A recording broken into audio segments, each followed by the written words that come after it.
इसी तरीके से वीक एसिड और वीक बेसिस भी होते हैं जो कम्प्लीटली आयोनाइज नहीं होते, कम्प्लीटली डिकम्पोज नहीं होते, डिसोशिएट नहीं होते, ठीक है। ये क्या है बेटा, कम्प्लीटली क्या होता है बेटा, आयोनाइज हो जाते हैं, रिएक्शन में हिस्सा ले लेते हैं।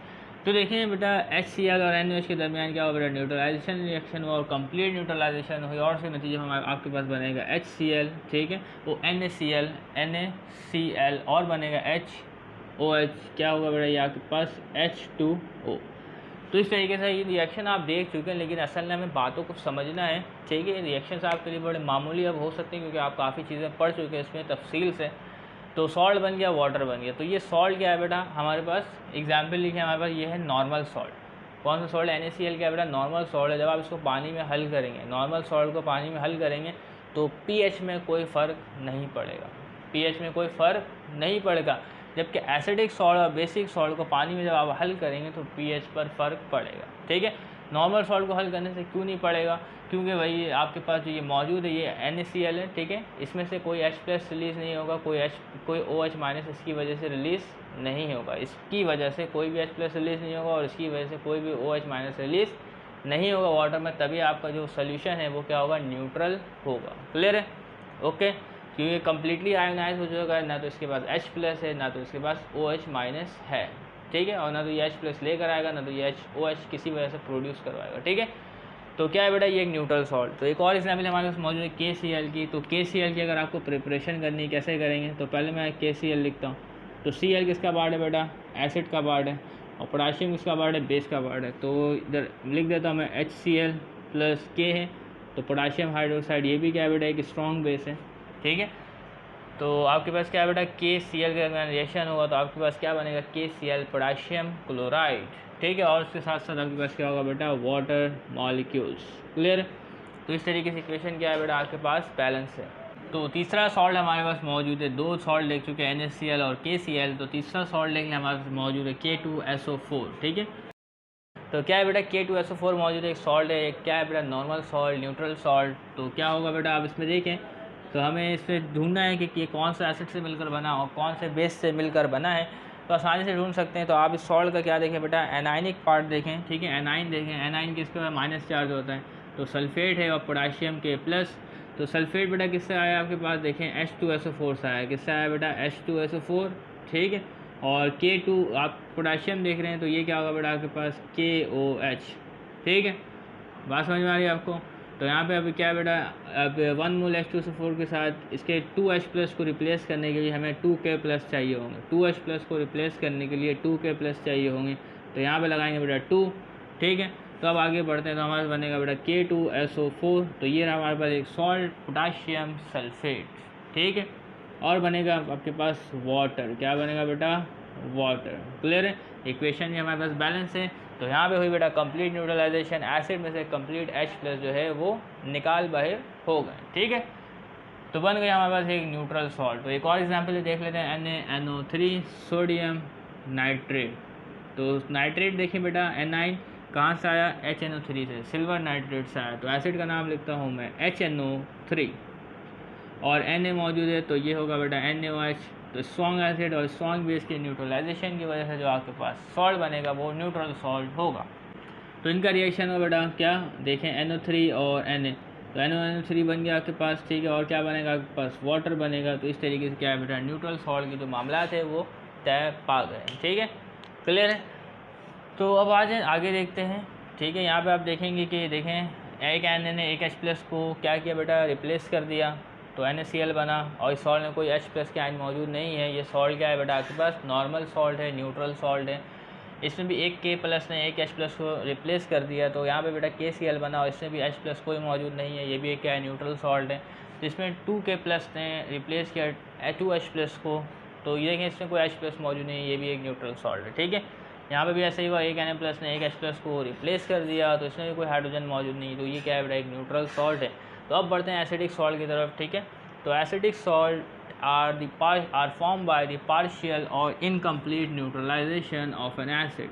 तो क्या कौन सी न्यूट्रलाइजेशन होती है बेटा, इनकम्प्लीट न्यूट्रलाइजेशन होती है या पार्शियल। तो न्यूट्रलाइजेशन का अमल मुकम्मल तौर पर नहीं होता। तो एसिड से मुकम्मल तौर पर H+ नहीं निकलते, ठीक है।